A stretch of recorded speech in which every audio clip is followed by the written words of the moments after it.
কিসের ভিকটিম হত্যাকাণ্ডের শিকার হয়েছে এরকম বলতে আমরা সমর্থে আসি। আসার পরে আমরা দেখতে পাই যে এখানে ভিকটিম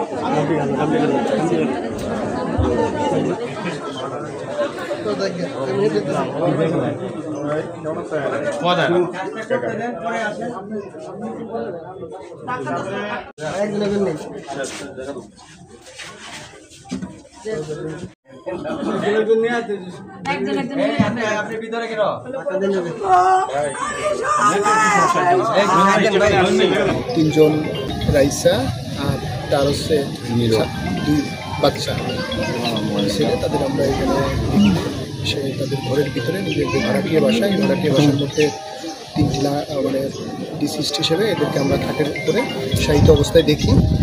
তাদের শরীরে আঘাতের চিহ্ন আছে তিনজনেরই। আমরা ধারণা করছি যে এটি একটি হত্যাকাণ্ড। আমরা পরবর্তীতে এই রেসপন্স করে আমরা লাশ সুরতহাল করেছি। আমরা বাকি সুরতহাল কার্যক্রম চলছে, বাকি কার্যক্রম শেষ করে আমরা এটা আইনগত যে ব্যবস্থা, আমরা আইনগত ব্যবস্থা